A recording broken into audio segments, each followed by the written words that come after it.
Well, there you go. She's off. Now you can see it kind of tipped forward or tipped back. But finally, in the end, this hole right here, which would line up roughly around here somewhere, is where the wires right there, these 4 wires here would go through that hole like that and connect with this bunch of wires right here. Now that'll be pretty easy to reconnect because all I got to do is follow the same color codes as what was there before, and that'll be pretty simple. Everything seems to be in pretty good shape back here. There was one pop rivet that gave me a bit of a hard time, and let me show that to you. Hang on. I don't want to scratch this thing. If I can sell it, I will. Some guys with Jeeps that have had an accident may be interested in this. Right there. So let me see if I can. It's really awkward because it's top heavy. So anyway, there's your. Let me turn it this way. Let me turn it like this. Maybe she'll hold like that. So here's your Fender like that. Here's the back of the Fender, and way down in here, right there, there was a basically a pop rivet that was held in by this piece right here at the back. So what I had to do was to jimmy up my little screwdriver pry bar and give it a little bit of a tug, and from there she popped right off, and as soon as I did that, the whole fender became loose, and so there you go, it's off. All in all, if I was to count the hours it took me to take this off, I'm going to say about 4.5 hours, 4 to 4.5 hours, something like that.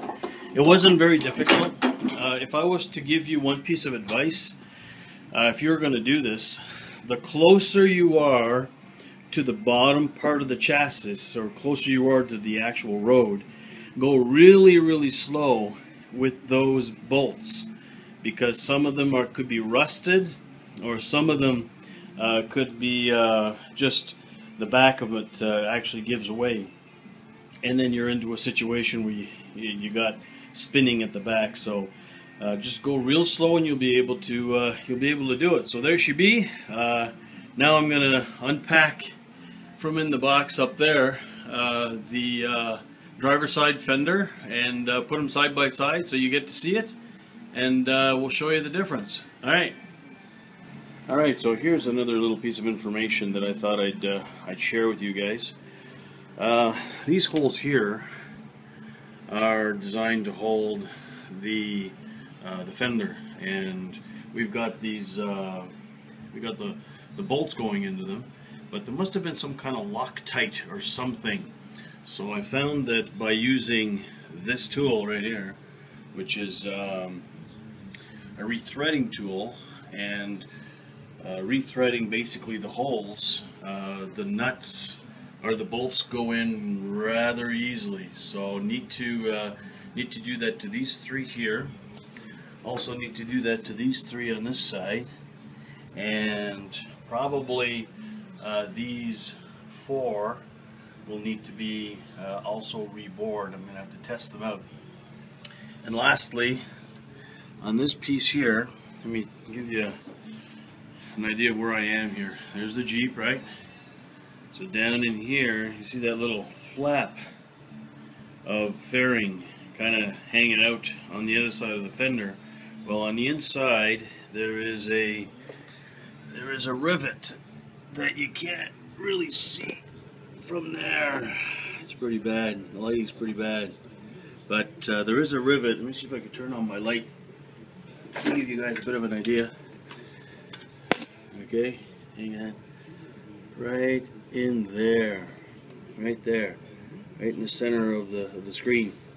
And that rivet basically comes from a piece that is separate from this piece. and was basically going straight through and holding on to the fender. So I'm going to have to grind that down so that it doesn't, you don't get too much interference there when I put the fender back. I haven't decided yet whether or not, there's my fender, I haven't decided yet whether or not I'm going to bore a hole here and line it up and put another rivet on the new fender. I don't think that I'm going to have to. I think that it'll be pretty solid without it.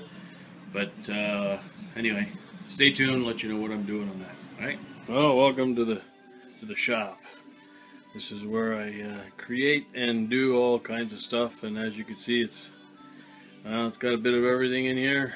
So you know, from saws to all kinds of stuff, you see, and a lot of unfinished projects, but working on that, probably eventually get it done.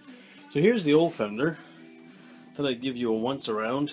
As you can see, it's still in pretty good shape. There's only a bit of rust on the surface at two little spots, one here and one up there, and maybe a little bit running down the edge here. But to be honest with you, I was kind of you know, I didn't want to start that over twice, and we're getting it repaired, and then all of a sudden I had to, you know, go through all that again. So anyway, looking at the new one, this is the new one over here, and it looks pretty good.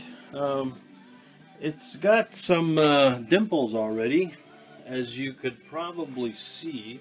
For example, I'm going to try and see if I can get an angle of that. Right there. There's another one right there. And basically they correspond, they seem to correspond to those holes right here. So wherever I'm going to need to drill, seems like they've except for along this edge, there's no dimples there, because I guess I could measure them there. But these ones here, there's a big hole here, and I'm going to need to do that. But there's, again, dimples all over the place. The front of it, I noticed here on the old one, it had an area right up front here. There was a bolt that held on to the body here, and on the new one there doesn't seem to be one there. So maybe they think that it's not, that it doesn't need it. Have to bore a hole where the signal light's going to go, but you know, some of the holes are there. Look at that, you see? And so this is pretty good. Actually pretty pleased with this. First time I've actually taken it out and opened it and take a look at it. So here's the inside.